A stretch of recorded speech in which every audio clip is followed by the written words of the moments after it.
Добрый вечер всем. Я надеюсь, вы меня слышите и видите. Хотя в дальнейшем вы будете слышать и видеть не меня. А, Я рада вас приветствовать на нашем сегодняшнем мероприятии. Кто приходит регулярно на вебинары в нашей школе, вы, наверное, знаете, что вебинары у нас проходят на постоянной основе. И сегодня у нас первый вебинар с нашим преподавателем из Англии, с Дэйвом, которого вы будете слушать буквально через пару минут. Я бы хотела напомнить вам, как работать сегодня. Вы знаете, что вы можете писать свои вопросики в чат. Вебинар будет полностью на английском языке, потому что Дэйв русского языка не знает, конечно же. Поэтому, если у вас будут какие-то вопросы по ходу вебинара, пожалуйста, задавайте их в чате. Дэйв постарается ответить на них во время вебинара, либо же ответит на них в конце. Я думаю, тут нам все понятно.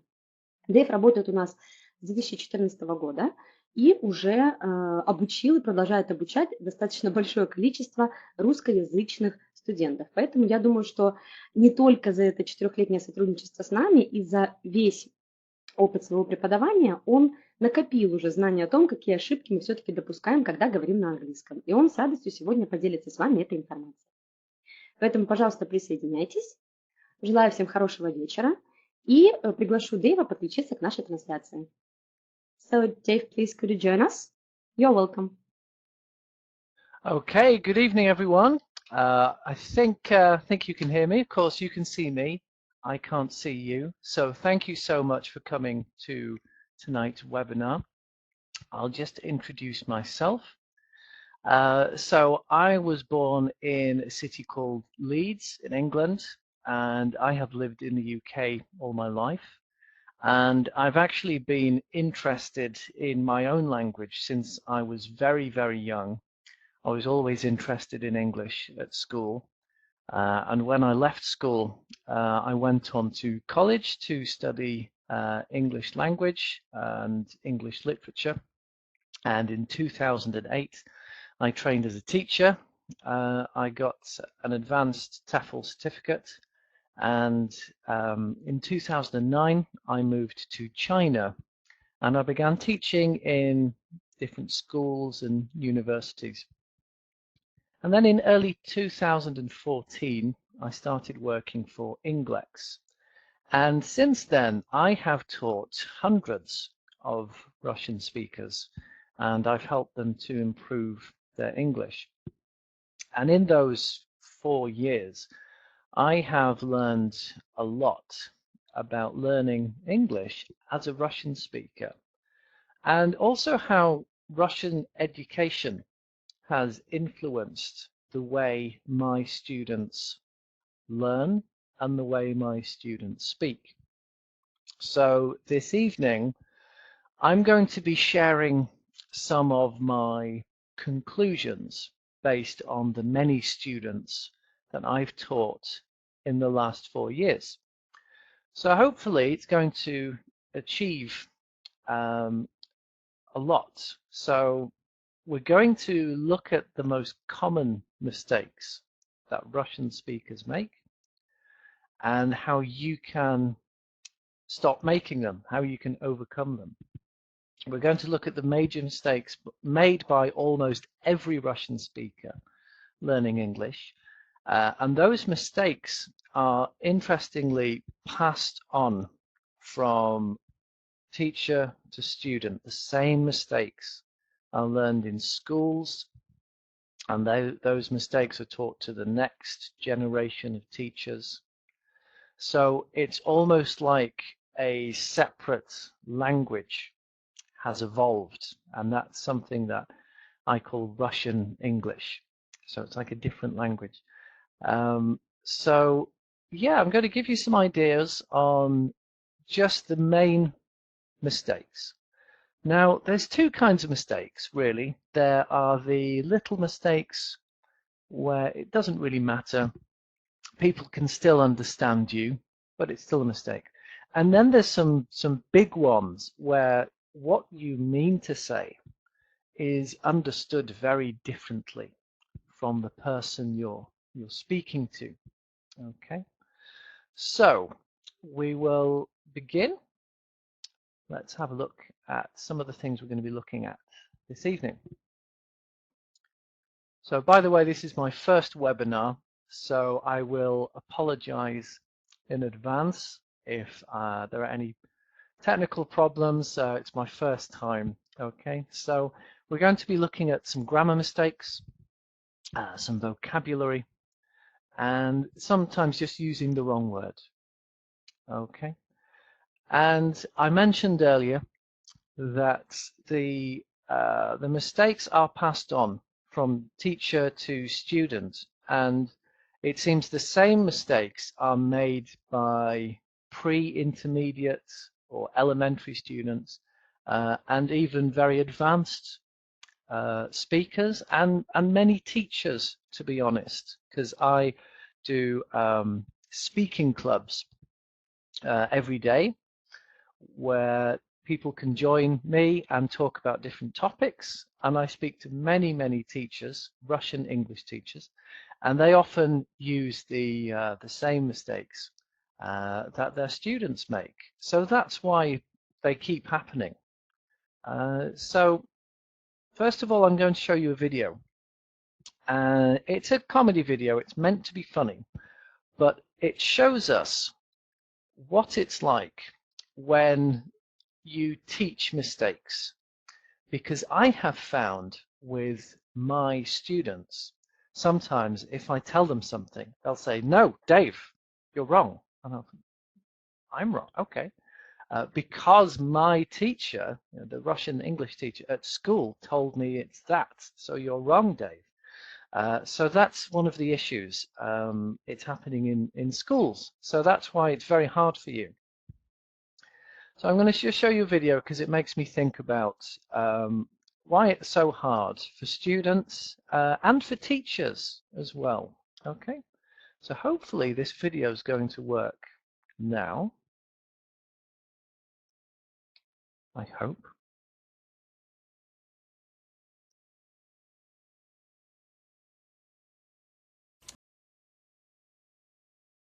Okay, so that is not very far from the truth, really. That can happen, and that was in Japan, of course. So I've taught in China, and the same thing happens as in Russia. And I think the real reason that can happen, or that does happen, is just because the teachers don't really get the chance to speak to native speakers. I think most English teachers in the world have never even been to America or Britain or Australia, and as a result, it's why there's Chinese English and Japanese English and Indian English and Russian English as well. But the good news is, because of things like the internet, those distances are closing, which means that you can join Ingleks and you can have lessons with me or with some of the other great native English teachers there. But you can also access news in English, and you can just listen to that. That's how I learned Chinese, by the way, just listening to the news, listening to the pronunciation and the phrases. And you can even watch your favorite films and TV shows in English, okay? And you can hear how real English speakers talk, which, after all, is how I learned, just listening. That's how you learned Russian, okay? So it's all about listening and copying it and using the phrases and not just the words. So we're going to start looking at some of the most common mistakes used by Russian speakers. Okay, now if you are one of my students or if you've had lessons with me, you will probably have seen most of these or some of them. Okay, so this is the most common one. Okay, it's using a. Actually, that's the #1 mistake. So a is a big part of English, and this is it. It's when my students say, it is beautiful city, for example, or I have had busy day, for example. All the time, all the time. And that's very, very easily fixed. It's a beautiful city. I have had a busy day. And you will notice when I say it, I say, I've had a beautiful, so it's almost like it just takes us to the next word. And it feels comfortable to say that. Had a busy day. Not I have had a busy day, but it flows. It flows like that. So that's it. You can, of course, say it's beautiful when students talk about their hometown. For example, St. Petersburg, they'll say, St. Petersburg is a beautiful city. Or Moscow is busy city. We can, of course, say St. Petersburg is beautiful. The noun is adjective. Of course, the adjective doesn't change a noun in grammar. St. Petersburg is a city. St. Petersburg is a big city. St. Petersburg is a populous city. St. Petersburg is a beautiful city. So really that is the number one error that I hear. And I know it's very, very hard to use a and the. If you don't have it in your language, if any of you are also learning French, you'll know there's not just a and the, there's le and la. If you're learning German, there's actually 3 kinds of saying a or the. So that can be very, very hard. But in European languages, it's very, very common, and it's really useful because it tells us so much. It tells us how many things there are, and it really connects all of the words together. It's kind of like if nouns and adjectives are bricks in a wall, the articles are just the glue that sticks it together. So we saw a funny video earlier. It sounds very, very rude, but when native English speakers want to sound foreign, for example, the first thing they do is they do a different accent, and they don't say a or the. So if they're playing a foreign character, you know, like the Russian bad guys in the old action movies, which isn't a good thing, but they just will say it is a beautiful city. They'll do a stupid Russian accent which doesn't sound like Russian people, and they won't say a. Anyway, so that's the number one thing. Okay, so let's look at our next little error. I really don't understand where how to say comes from. It's a mystery to me because with other errors, I can understand where they come from, and I can understand that it might be just like your language, using your own grammar, but with English words. But why I don't understand how to say is because it's not just Russian people. It's Chinese people. I've heard French people saying it, and German people, and I don't know why. Because I don't know if any of you've heard it or if any of you use it, but it's very, very common. Just as an English teacher, I hear it a lot. More common with Russian people is they will say, I don't know how it is called. I don't know how it is called. Of course, how is about the way something is done. You know, how does the computer work? How does a plane fly? How does a fish swim? It's about the method, the way. So, of course, that's why we say what.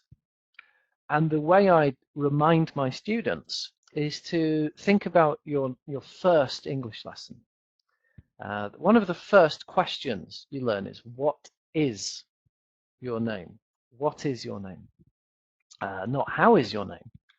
So that rule is the same for everything. What is that? I don't know what it is. called? What is it? Okay. So how, again, that would be about the way something is, and what is what something is. Okay, to be. All right, so I'm sure that's very simple for some of you, but it is, I hope you find it interesting, because that is something I hear, not just with Russian people, but people from all over the world as well. Okay. We now move on to something that I didn't really notice at first when I started teaching Russian students, and it's the use of this. Now, as many of you are saying in the chat, you find articles very, very hard to use because knowing where to put them is complicated, and remembering them is complicated too. So what I've noticed is people say this. They say this a lot, where they should say the. And they'll say, for example, last night I watched this webinar, and there was this teacher, and he talked about this mistakes. And there were lots of students, and these students were saying a lot of things. And that's quite interesting. And I hear teachers do that as well. And so I'm just going to go over and remind some of you about what this is.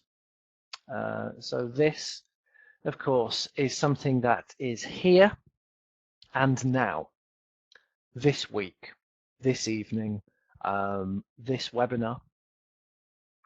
This is something that you can touch, this head. It's something that you can feel almost. And it's not a different way of saying the. Okay, I'll give you an example. So I watched a webinar last night, and it was okay. The teacher was all right. He said some interesting things, but it was good. Okay, so yeah, so we don't use it as an alternative to the. And then there's these. And the other issue is when my students or when Russian people say these, even if they're using it correctly, the pronunciation between this and these is quite hard to hear sometimes. These is actually a longer sound. This, these, this, these, like that. So these, of course, is the plural of this, okay? So these people, these things, these days, things like that, okay? If something is not here, if we're talking about something else, for example, you can see that plant, that plant. That is something that is there or then, meaning not now. So in the past or maybe in the future.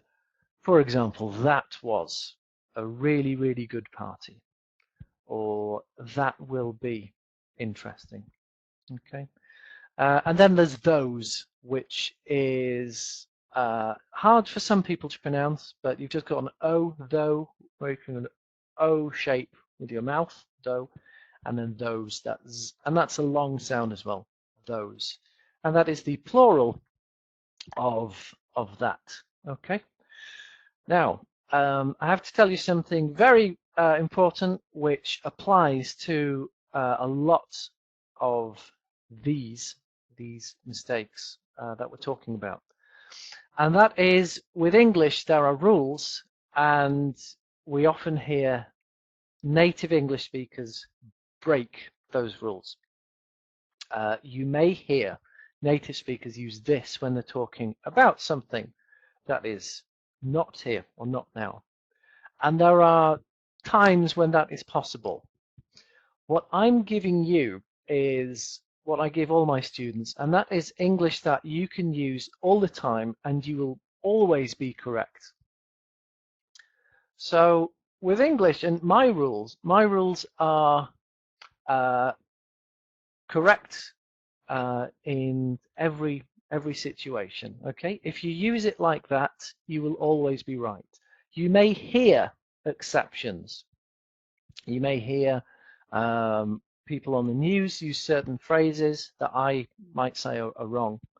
But those are in kind of special, usually more complicated situations, or you can only use them at certain times, or they have different implications, different associations.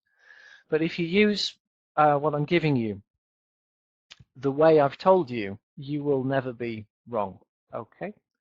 So we move on from this, that, these, and those, and that is something that I have to go through with most of my new students. Okay. All right, so we'll move on from that and go on to this. Go into this. Okay. And it's simply mixing up it is and is it. We talked about I don't know how it is, and we'd correct that to I don't know what it is. It's hard because there's the question, what is it? And then there's the statement, I don't know what it is, which is not a question. But often my students say, I don't know what is it. Now that's important because listening, I don't know if they're telling me or if they're asking me. And that is really important in language. Is someone telling you something or are they just asking? If they're asking, you need to give them an answer. So is it is always a question. Okay. What is your name? Okay, so your name is it. So of course it's I don't know what it is. What is your name? I don't know what your name is. Okay, which is not a question. So if you say I don't know what it is, that's just a statement. You're not asking something. Okay. So it's quite simple. You might think, well, yes, that's very, very simple, but you would be surprised how much I hear people using that. Okay. All right, and this next one, I think, is related to Russian grammar, I think. So words like to and in and of, things we call prepositions when we're teaching, are similar, but they're not the same. So if you use a word like of or like to, similar in your language, it is not the same in other languages. I'll give you an example. French and English are very, very similar. In fact, 60% of English vocabulary originally comes from French. So they're very, very similar. But even then, even though they're so close and French teachers have been to England and English teachers have been to France and so forth, we understand each other. The languages are very different. So we can't use the same prepositions, to, of, for, on, in, etc. The example I want to give you is I am 31 years old. In French, if we use the same prepositions, they say I have 31 years. I have 31 years. Which makes sense in French, but if you say that in English, it would mean something very different. And those are very similar languages. And now we've got to think about English and Russian, which are separated much further away, and they have much less in common. They're much more different. Okay. So this example is a common one. I have been in, or I went in, or I will go in. We go into buildings. I went into the bathroom. I went into the kitchen. But we don't go in countries. We go in things that have like doors or entrances, for example. Now, again, you may hear exceptions to my rule, but the way I'm going to tell you is always correct. It's quite simple. We go to places. We have been to places, or we went to places, past tense. We will go to places. So you are unlikely to ever hear a native speaker say I was in or I went in when it's places. Okay, they'll say I've been to Russia. I have. So we're just changing in this one. I have been in German, which I hear a lot, to I have never been to Germany. Okay, and there's actually two mistakes here because, of course, that's mixing the noun and the adjective. Of course, German is a language, or it's an adjective for things from or of Germany. Okay, so somebody just mentions that their students make some of the same mistakes, which and again, because it's very, very common because it comes from the way you learn at school. And it's not the teachers that are bad. The teachers are not bad. The teachers have learned Russian English perfectly, and they've studied it very, very hard. And they are teaching the best English that they know, that it's possible for them to know in the circumstances. Okay. Have you been to Russia? No, I haven't. Of course, I haven't been in Russia. That's wrong, but I haven't been to Russia. I would like to go to Russia. I'd like to go and see the World Cup next year. Okay, so let's move on to the next one. Quite simple. I should too. People make a little mistake with I have to, I need to, and they often say I must to or I should to. We never should to. We never must to. It's just I should or I must. That's all. Okay. All right. That's it really. Related to this one. Okay. We can't say I should to ever in any circumstances. So I hear that a lot. I really, really do. On the subject of should, there's another kind of confusion between should and must and have to. Of course, if you don't know, or if you're not sure, I'm sure many of you do, but should is about what is a good idea. What you think, you should do is what you think would be good. But that is different to what you need to do. I will give you an example from some of my students. They will say, for example, oh, I should take care of my children. I should take care of my children. I should go to work. No, that's not a choice, really. You have to look after your children. You need to go to work. Should would be like, oh, you should go to speaking club with Ingleks and practice English, or you should try that new restaurant. You should watch the news in English. You should do that. It's a good idea. So that's just something about should. Okay. So I'm going to move through these because we've got a lot. Yes, is and it. Now I'm using the example my name is Dave because you all learned that. It's one of the first things you learned. My name is Marsha. My name is Olga. My name is Sergey. But we don't say my name it's, do we? So we know that. You know that. But it's the same principle every time we say what something is. Yeah. So I often hear like that it's a car, or this it's a book, or even like my mother, she is nice, something like that. Something is something else, not something it is, because it is the noun. It is the noun we are talking about. So if you say, this, it's a book, you're saying this is a book, or it's a book. Okay, so that can change the meaning of what we want to say. So that's a very, very common one. Now there's a lot of these this evening. So of course there are actually I've got a list of about 100.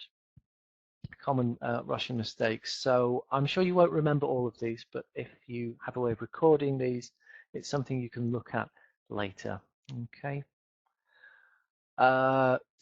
Quite simple. We don't say in the nearest future.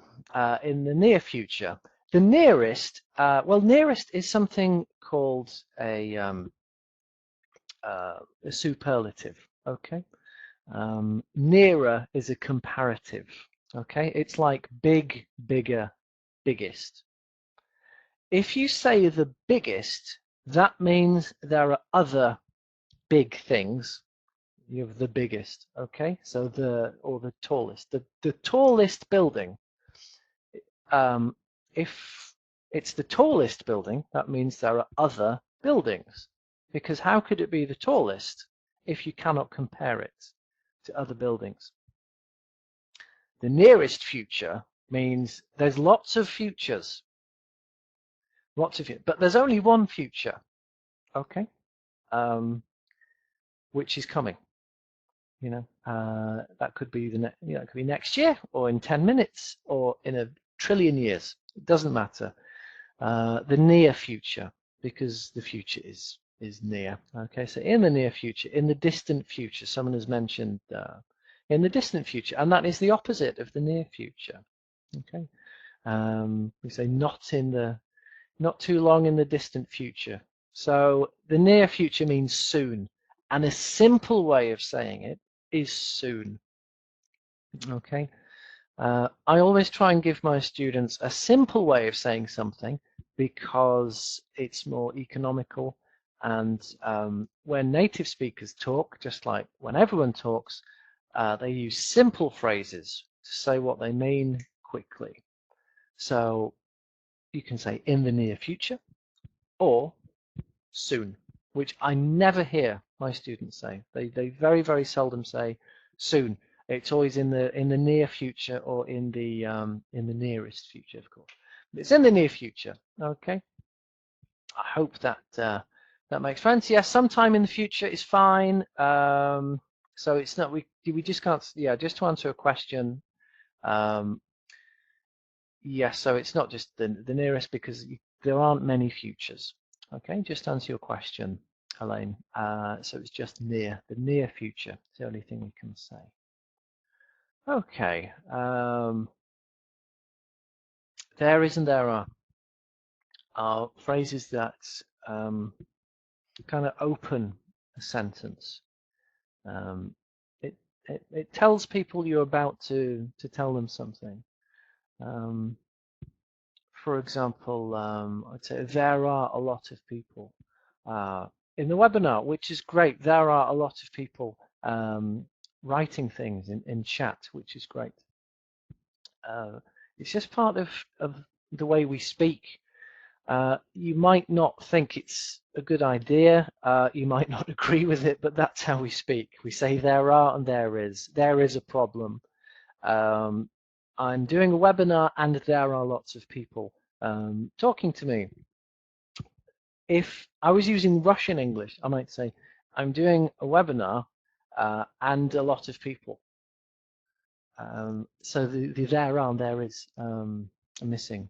So something I hear a lot is, for example, Moscow is busy and a lot of people and bad traffic, and that's kind of an unfinished sentence. So Moscow is busy and there are a lot of people. Okay. All right, moving on to our next one. Okay. Something I hear a lot is if I will. If I will. If I will get a new job, I will have more money. So if is about possibility. Okay. It's about conditions. If you are, for example, a teacher, you might know about conditionals, which I call if sentences, because it's easier to explain. If sentences, if it rains, I will get wet, things like that. But I often hear if I will. Okay, if I will, and that is mixing possibility with something that is definite. If you say I will, then that is certain. Okay. It will be Wednesday tomorrow. That's not a possibility. That won't change. It will be Wednesday. Okay. So that's just something. We can't use if and will together, is the conclusion. Okay. If and will don't work. So that's why I said definitely maybe, because that is something that is what we call contradictory. It's like saying yes, no. Yes, no. Well, did you say yes or did you say no? If you say if and will, is it if or is it will? Is it possible or is it certain? So if I get a new job, I will have more money. Okay. I shall is the same as I will. Somebody just asked. Okay. I've skipped one. Now we are looking at some mistakes, common mistakes. I am looking at some common mistakes with you. I often hear people say, for example, we went there with my wife. I'll say, what did you do at the weekend? And they said, we went to the park with my wife and my daughter. And I said, so how? We went with my wife and daughter. Okay, well, how many people went to the park? And they said, well, 3. There's my wife, my daughter, and me. But you said we. So we is many people, isn't it? Because I, 1, we would be 2, 3, 4, 5, 6, 7, however many. Okay. And somebody has just said, yes, we say so in Russian, which is always the answer. And they say, but Dave, in Russian, we say, well, here's the thing. And if you only remember one thing tonight, please remember, it doesn't matter. It really, really doesn't matter what you say in Russian or what you say in Ukrainian or Uzbek or Mandarin or Spanish, because sometimes my students argue and they say, oh, it's okay. Now I know that person wasn't arguing, but you have to get the mentality that you're speaking a different language with different phrases, not just different words. Okay, you're not. It's going to be a bad example. Yeah, so you're doing something completely different. You're not doing the same thing a different way. I'm trying to think of an example. Okay, it's like you're not driving a different car. You're using a different vehicle. It's as different as driving a car and riding a bike. Okay, it's not just driving a different car or driving the same car differently. So I went there with my wife, or I went to the park with my wife and my daughter. How many people? There were 3. Okay. We went to the park with my wife and daughter means there are lots of people. That was you and them and them and them and them and your wife and your daughter. Okay. You could also say we went to the park, which means everyone. So that's we. I, one, we, everyone together. Okay. So I hope that makes sense. All right. The next part is just something about where we put words in a sentence. It's quite simply the house where live my parents. The house where my parents live. The place where something happens. Yeah. The space where I park every day. The cafe I have lunch in. Okay, so it's the place where the verb, yeah, something happens. So the house where my parents live. Okay, I won't talk about that too much because we've got lots and lots to talk about. Time. It's really hard for Russian speakers to understand the different nouns in English because there are nouns we can count, like clocks. 1 clock, 2 clocks, 3 clocks. Okay, I understand. 1 clock, 2 clocks, 3 clocks. Yeah, get it, no problem. And then there's the idea of things we can't count. Time. Can't have 1 time or 2. No, so that's really hard to understand. and that's why I have to practice it. So there's no rule really, because you just have to know when something is countable or uncountable. But I'll give you the most common things: time, money, water, information, research. Sometimes things can be countable and uncountable, like convenience or well, there are lots, but I don't have a time is something I hear a lot. So somebody said the New York Times, because it's not talking about time. It's not talking about the idea of time and how much time you have. There will be exceptions, okay. But if you use it like this, you'll always be right. That's what I want you to remember tonight. If you use what I'm telling you, you won't be wrong. So I don't have a time is something I hear a lot. I don't have time, or I have time. I have lots of time. I have so much time.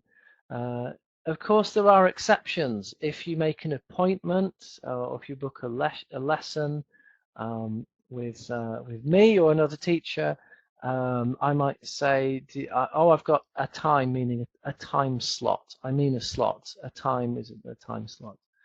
But in general, if you say, I have time, I don't have time, yeah, you'll always be right. Okay, so moving on to the next one.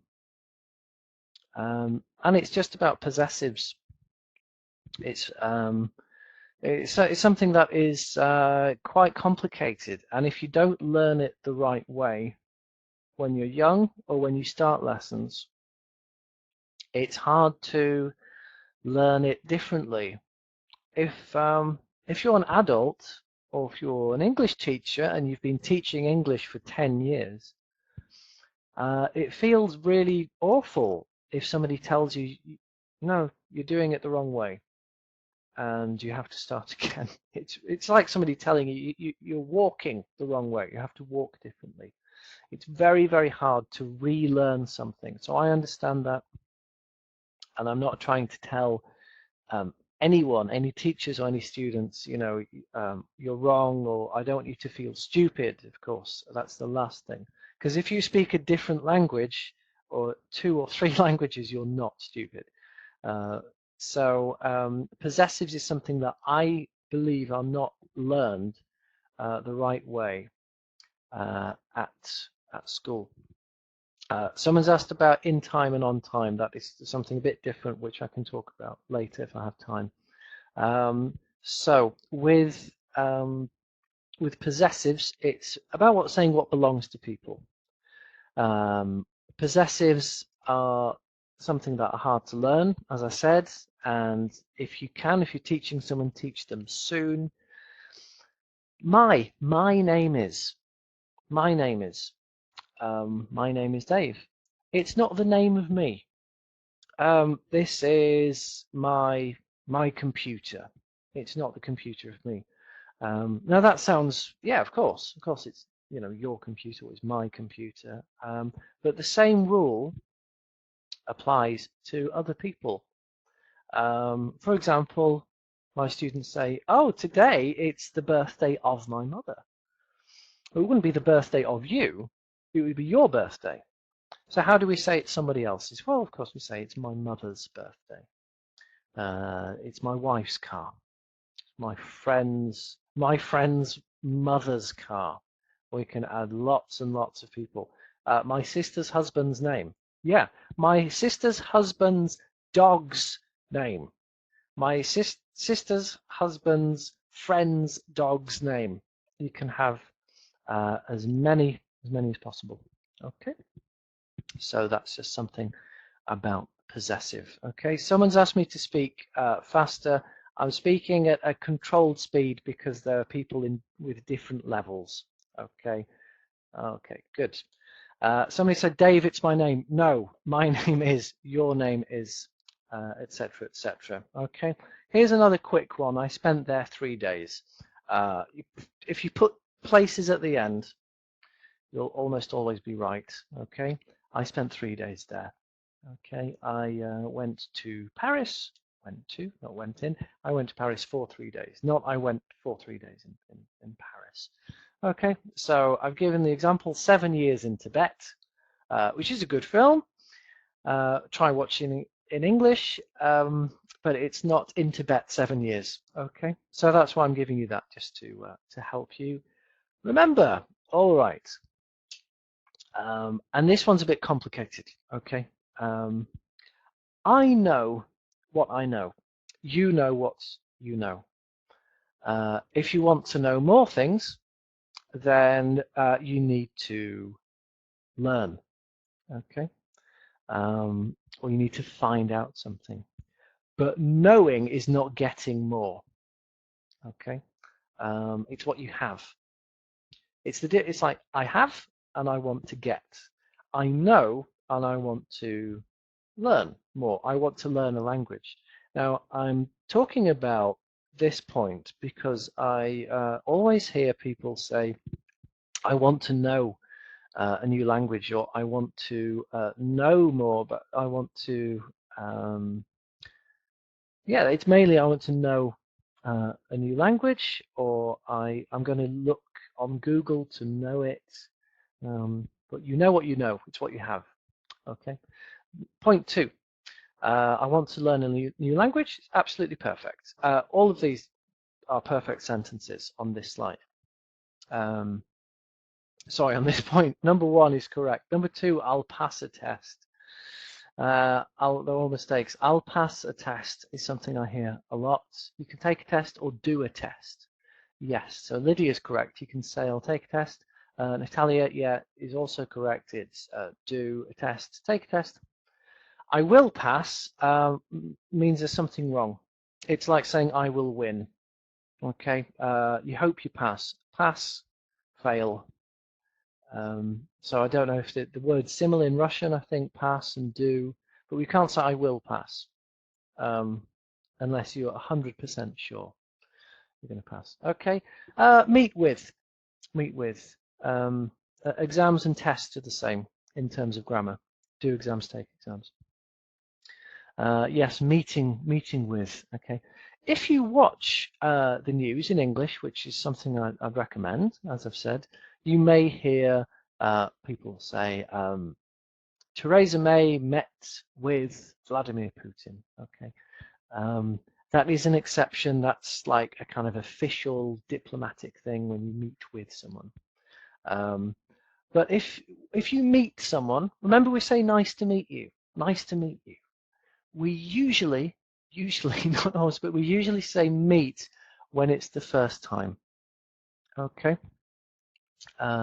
So I met my wife 10 years ago, for example. I met my best friend at school. Okay. When we spend time with them later, we usually say I saw my friends at the weekend. I'm going to see them later. Okay. So we'll move on just to tell you those correctly. Again, I want to learn a new language. I'll do a test or I'll take a test, and I saw my friends. I saw my friends. Okay. On to the next one. Come and go. Come and go is something I think Russian people find quite hard. And I often ask my students to explain the difference. I say, what's the difference between come and go? And they give me these really good but very complicated answers. And I say, oh, well, come is like when it's, and then go. It's so simple. And I wish they taught this at school, because it's going to take 2 seconds. Come here, go there. That's it. Okay, so what time are you coming home? Or I'm at the office. Are you coming soon? I'm going to be late. I have to go to the airport. Okay, so that's it. Come here, go there. If you remember that, you won't be wrong ever. Come here, go there. Similar to take and bring. When you go, you take. When you come, you bring. Okay, so come to my party, bring your husband, bring some champagne. Go to the airport, take your suitcase. Nice and simple, but really, really common. We've already talked about that, so I'm going to skip that because we've got lots to talk about. Make a photo. Make means to create something, like you'd make a cake or make dinner. Take a picture. It's just a common phrase, take a picture. I'm not going to talk about that too much, but try and say that. Take a picture. Take a picture. There isn't time to talk about all of these in detail. There's so many. Okay, we've already spoken about that mostly. Variant is a word I hear a lot. Variant. You don't really need to say variant ever. My students usually mean an option or a choice. Okay. You can learn French. You can learn German. So you've got two choices, not two variants. Okay. So we've spoken about that. Something I hear a lot. I feel myself. I feel myself happy. I feel myself tired. And that is a picture of somebody feeling themselves. Okay, so like that. Feel yourself. Feel your chin. Feel your nose. I feel happy. We feel, and then the adjective. I feel good, I feel bad, I feel tired. Okay. I hope that helps. We just never say feel yourself unless you're explaining something to your doctor. Okay. It can have kind of sexual meanings as well. So it's very important that we get it right. This is what I mean when I say so it changes the meaning sometimes completely. Gives me opportunity or gives me possibility. That's completely wrong. Try and use can. Can is a great word. You can do it. I can go home early. I can get a better job. I can learn something. I'm going to go to, if I go to New York, I can see lots of famous places. Not I will have opportunity, I will have possibility. An opportunity, because we have to say or an, because it begins with an opportunity, is something big. An opportunity could change your life. Okay, so I can or I could, if it's about the past or if it's about possibility. Okay, so I can or I can't. Okay. On to our next one. I can't say isn't really bad. It won't really confuse someone. I don't think that's a good idea. It's just a Russian English phrase. I can say or I can't say. It's just something I hear a lot, and I think, well, what would I say, or what the people I know, the thousands of English speakers that I know say. So I think it's a good idea. And there's a common example. I don't think it's a good idea to sell your company. Okay. Moving on. Adding more information when you don't need to. Red color, Moscow City. You work for a Microsoft company. You wouldn't say I am Tanya person. Or I'm Nikolai person, or something like that. I am Dave. I like red. You live in Moscow. You don't live in Russia country. You live in Russia. Microsoft. I often hear people say they live in Moscow region, which is a direct translation. If that was London, you'd say you live in Greater London. That's something else.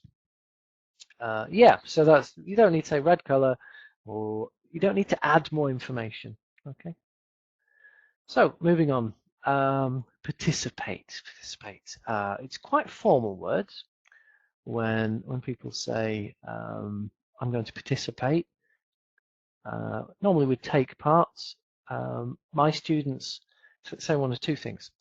If they get it wrong, they'll say I'll take a part, which is wrong. It's great. I'm so happy you're saying that's wonderful.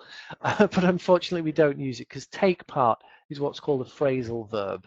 Okay, it's like go home, or come here, or something like that. Come here, not come to here. It's a phrase. Okay, so take part. My students often say participate. Participate, that's part of something I might talk about again in another seminar, which is stress, and how Russian speakers often say like participate, celebration, MP3 player, police station, mobile phone. And if you have lessons with me, you'll know it's something I talk about a lot, which is going up at the end.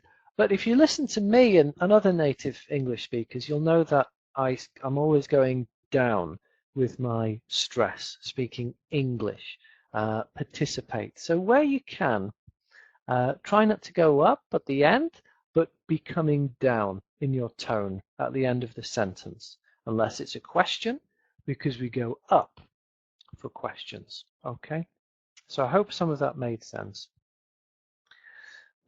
Okay, so I hope you found some of this useful. As I said, I'm part of the Ingleks family. I've been with Ingleks for 4 years. I think they're a great company. I've actually worked for about 5 different online schools, and I can tell you honestly that they are definitely the best. So if you'd like lessons with me or another teacher, then please get in touch, of course. We'll have more webinars for you later this year. If you don't have time for lessons right now, then of course you can follow Ingleks through social media and get all of the news that you need and so forth. Yeah, I can't read Russian very well, but just take a look at that. If you'd like to have one-to-one lessons, that would just be you and me or another teacher to help you improve your English, feel more confident, help you get a better job or travel, or just because you're interested, then please, you know where to find us. Okay, so I'm going to move on to some questions, if that's okay. And I think we're going to get them through Skype, but if there are any questions, then please please ask me now. I'm going to have a look at the chats. You're very welcome, everyone who's saying thank you. When should we use a word like variant? When there is a variation, when there's a small change into two objects. If there were 2 iPhones, for example, there's sometimes a gold one and a white one. Well, there's a gold one and there's a white variant. Okay, so it's a small difference. Okay, but try not to use that. You just say choice or option. Option is a much better word and it covers everything. Variant is just like for special things like products, okay? But option will just cover you, okay? Any more questions? Regions. Well, it depends. You wouldn't say Moscow region. Greater London, Greater Moscow. Greater means the area around a city, okay? A region is fine, but it's when you put it with the name of a city that it doesn't work in English. Okay. Someone says, are we supposed to get certificates? I don't know. Or maybe we'll get one. Will I or shall I?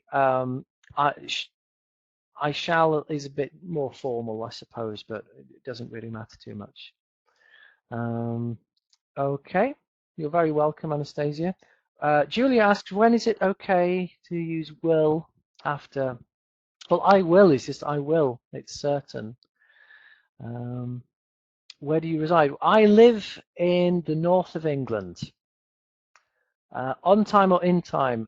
On time would be starting at 8 o'clock. In time would be starting before 8 o'clock. Okay.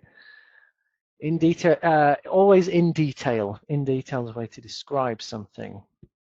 The versus an, and that's kind of a big topic. Okay, so that's something you'd read about. If it's not a famous company, no, it's a company. Okay, so a company called Nivea. Okay, a company. If they don't know the company, I work for a software company called IBM or called XYZ. A company called, just like a person. Yeah, I work for someone called John. Seldom or rarely. Seldom is so it's SELDOM. Seldom is seldom used. It's a really old-fashioned word. We normally say rarely. Okay. I work with. You work with your colleagues. You work for your company. Mother's birthday and birthday of my mother. It's your mother's birthday. It's your laptop. It's your phone. It's not the phone of you. So we call that possessives. Okay, the person's thing. You can making friends with. Make friends with is a phrase. That's when you become friends with someone. I work at Tanya. This is for Tanya. Is when you work at that office. Not I work for. Nikita, I don't know what this is. I don't know what this is not a question. What is this is a question. Okay. I'll be working in Madrid. Yes, that is possible. Yeah, because you're doing something and then in the place. So that's all right. But we go, I'm encouraging Russian people, Yelena, to say go to. Or I've been to. Okay. Thank you for your question. You're very welcome, Yelena. Anything else? At home, in home, at home, at the museum. At for locations in would be in the museum would be in the building. Like there are lots of shops in the museum. There are exhibitions at. So in would be kind of talk about the structure, the building, what is inside. At is just about the location. That's quite complicated to explain. So they're kind of farewell formula. Thanks a lot. You're welcome, Alex. Good day is a kind of farewell formula. Oh, okay. Formula expression, I think, rather than formula. Good day is well, actually, in many languages, if we translate "good day," it's how they say hello in French, bonjour, and in Spanish, buenos dias, etc., etc. So it's old-fashioned English. We normally say hi. Good days is a way of saying goodbye as well. What kind of mixed conditionals is common in English? That's a big topic, Elena. How do you pronounce schedule? I'm British, so I say schedule. Americans normally say schedule, so it's up to you. On the street, Ludmila. Okay. I've got some questions which have been sent to me. Elena. I know Elena's a common name. So somebody called Elena asked about do mistakes or make mistakes. We make mistakes. That is the common expression. I don't know why it's make mistakes, but that's the phrase. Okay, so I can't actually explain why. Elaine, I think there are a lot of futures in terms of time. The nearest, just near, not so far. No, it's explaining there's one future, but we're saying how far. Think of the future. Time is a line, isn't it? So the future is a line, and we're saying how far we are on the line. There aren't lots of lines. It's just one road. Okay. So where are you on the road? Where are you on the line? Are you near? Are you far? But there's no nearest because there's not different futures. Okay, I hope that makes sense. Elaine, Dima says, is it good to say busy but not busy city? Well, you could say it is a busy city or it is busy. So Moscow is busy, or Moscow is a busy city. As a native speaker, you normally say Moscow is busy, because you don't need to say city. It's unnecessary. I can't read your name. I think it's Angelica, or sorry about that. As far as I know, we cannot use not in the distance future. No, distance is a noun, not an adjective. The foreseeable future is okay. Okay. So isn't it true that some will is appropriate after if? We can't really say if I will.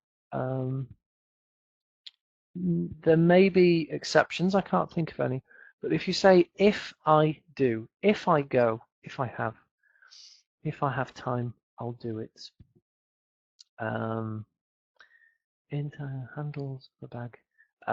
Handles of a bag or bags. Well, that's a very good question. I think that's Evgenia. Sorry, I can't really read that name. My Russian's terrible. Handles of bag or bag handles. Just like today, one of my students mentioned the Natalia. If you're watching, thank you. And we're talking about the her car door. And we'd say her car door, not the door of her car. So that applies to things, but that's not a possessive, that's describing it. It's using car as an adjective. So the bag is describing the handle, so bag handles, police station, mobile phone. You're using nouns to explain another noun. I hope I'm not going too fast.